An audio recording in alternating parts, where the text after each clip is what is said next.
Hi guys, just wanted to do a quick walk around of my 2010 Kawasaki Voyager 1700. As you can see, I've made a few modifications.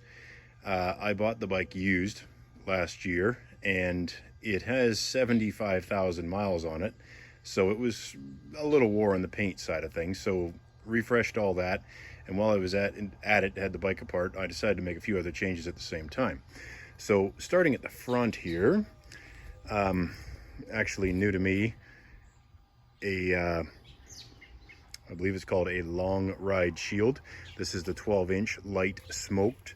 It doesn't come with this black portion here. I didn't really like the chrome piece that goes on here, so I took it off and just had some vinyl put on the back side of this screen here. The paint color itself is actually a BMW. It's called Mineral White. It's off of a 2015 BMW, I believe. The lights, all LED across the front, of course mounted with engineered adapters for the side mounts and as well as the center one. I've wired the orange halos. I just got these lights off of Amazon. They were a 7-inch with the two smaller ones as a kit. They work well. I just had to wire it up so that the orange lights were in fact parking lights and as signal lights. Now it took a relay and a bit of wiring to do that inside under the cowl, but it worked out quite well. It's just they do flash alternate of the lower ones, but we'll get to those in a minute. Other than that, the front wheel, of course, is a Harley-Davidson Enforcer. I chose to machine 1/8 inch off of each side of the rotor mounts and then modified the spacers as per instructed online. This wheel did not come with, or sorry, this bike does not have ABS, so I ended up changing wheel bearings as well because, of course, the Harley wheel was an ABS setup, so the one bearing was slightly bigger than the other one. So I just put two non-ABS wheel bearings in it and worked out beautifully. I did just paint and clear coat the rim, this one and the rear one as well. I got the rim and tire for $500, and the tire is almost brand new, barely 2,000 kilometers on it. Now, the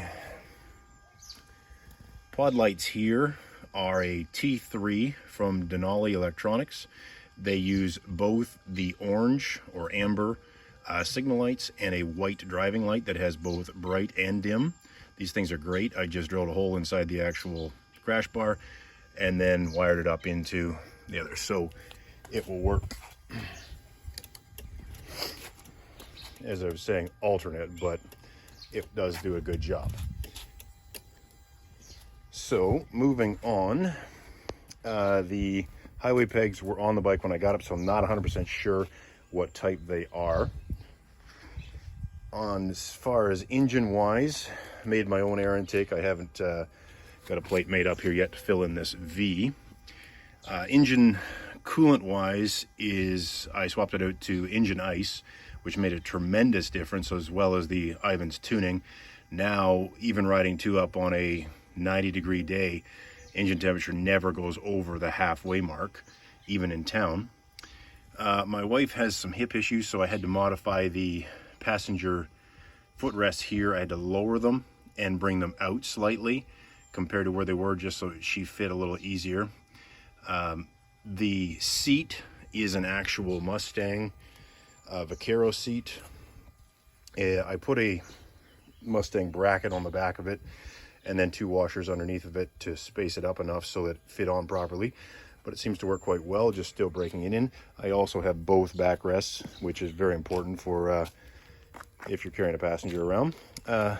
Back end, factory rear tail light. I did do a Custom Dynamics curved license plate, as well as the bracket that goes around it. For you guys here in Ontario, or maybe Canada in general, you will have to trim your license plate to put that on there. Also, these at the rear are a Denali Electronics T3 signal pods as well. They do brake lights and signal lights as well, so they are a red and then orange flasher as well. Speaking of brakes, while I was in there, I put a stop alert module in. So it flashes 3 times quick, 3 times slow, and then goes to solid brakes. Hopefully that'll make it a little bit more visible. The exhaust, of course, are Shark Roads. They work quite well. I love the tone. I've had several comments already on the actual sound of the exhaust, even from Harley riders that are following behind. Air intake, straight off of Amazon, Harley Davidson unit, but built my own adapter on the back of it. Had to do a little bit of playing around to get the holes to line up and use the factory bracket that came with the filter itself, so it turned out quite well. It was just a matter of playing with it and getting some longer screws to make things fit. Now, underneath on the dash side of things, starting with the gauge package, I had a guy on eBay, I think the actual company is called Ivanized.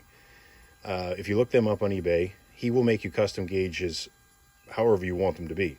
I chose to go more of a Vaquero style, just to make them, just to update it a little bit, to get things a little bit more modern than what the older Voyager dash was. Radio, JVC unit, of course, Shark Road bars as well. Got them set up. I had to go to this windshield to make them fully clear where I wanted them to be at. Still running factory mirrors just yet. Have to work on that. Just haven't found anything I'm really happy with. These grips were just a $30 deal off of eBay as well, but they were quite nice and they're quite soft, which is good. Zero, I think it is. Cell phone mount and drink holder mount over there. I just don't have the cup holder on there right now. The speakers are DS18 6.5s with engineered adapters here. To run these particular speakers, I can leave links down below.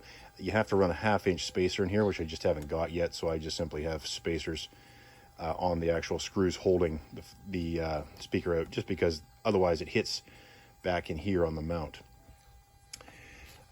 Factory brake lines, cables, all that stuff, I just rerouted things to make it fit better.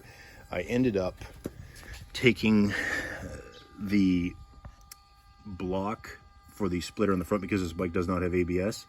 I just took the bolt out, moved this around, and then zip tied it back in place. I haven't played with it since. I'm wondering now if I could actually get that bolt back in there, because I've had to roll the bars back further than I was planning on originally. So under here, DS18 SXE 3000.4 amp. If I can figure out how to add some photos to this video, I'll do that. Waiting for some engineering adapters, 5 1/4 pods here for my rear speakers, simply because I don't think I'm going to get around to putting speakers in the top of the pod, or top of the bags. I'd like to put a set of pods down below and run some subs, just so I have a little better sound on this. I'm not going to play any sound on it right now because I have no idea how to work with the copyright deal, but I will start it just so you can hear it and see how the lights work up front.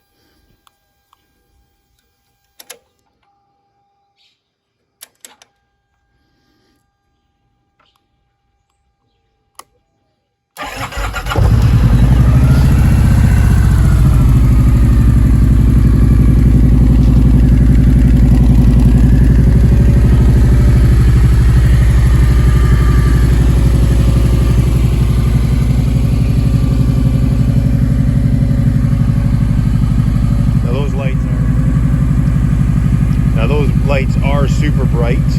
They do have high and low. Not sure if you can see it so well during the daylight, but they definitely put out quite a shine. I did wire these in as well. I just don't particularly care for them because they kind of block out the signal lights or marker lights, but I mean, at night they will definitely do the job. There's not a problem there. And the other thing that I wired in were just a few accessory switches. I put the orange halo for the center ring on a switch, so it has you know, the ability to turn on and off as I need to. And then I put a whole whack of lights on the body itself, but of course it's far too bright out here right now to see them. But I'll see if I can insert a video from in the dark later, and we'll let you see how that goes.